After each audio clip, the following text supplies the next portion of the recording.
Good morning. Kain tayo ng mga manok at pato. Yan. Kain natin. Yan si Tik-Tik. Yabang. Ng mga babaeng manok. Yan. Papakain tayo ng mga manok. Ng mga pato natin. Libangan. Excited na sila. Ang libang. Buksan muna natin.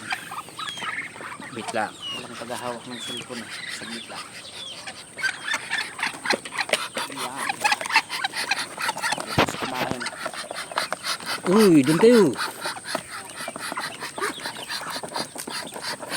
Yan, ang pinapakain natin ay darak. Yung may halong pigs at mais. Hindi pa na ilalagay ay tinitira ng mga to. Ito yung mula lang ito sa apat na pato. Isang lalaki at apat pala na babae. Sa isang anakan 19 yun ang itlog, 19 ang nag-survive. Ang problema ko yung pangalawang itlog nila kinain ng daga, isa lang ang nag-survive.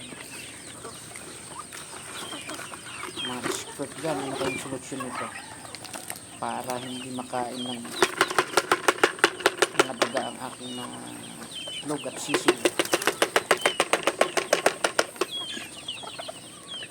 Ang lalaki pa ng mga daga dito. Yan. Yan, yung maliit na pato na Lalakas kumain. nag-iisang survival.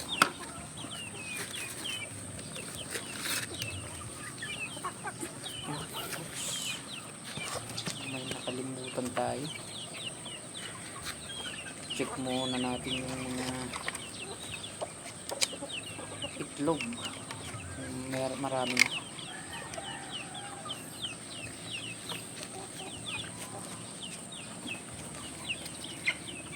Yung mga Yan. ibang manok dyan, hindi akin lahat. Tanggal stress Manok sa ng umaga. kapitbahay.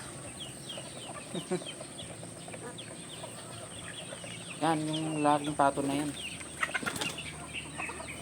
Standard Nag-iisang pa yan, survivor. matakaw. Maliit na pato na yan.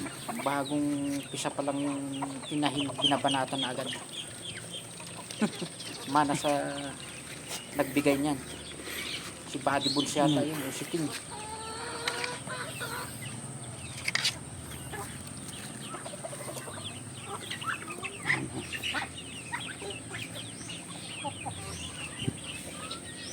Tignan muna natin yung itlog ng pato.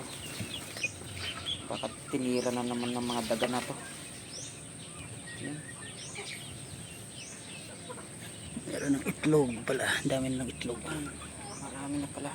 11 na itlog.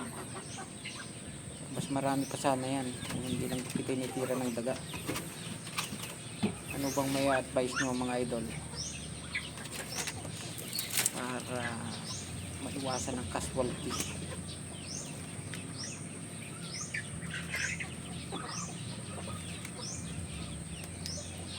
Ay, binili akong incubator sa online.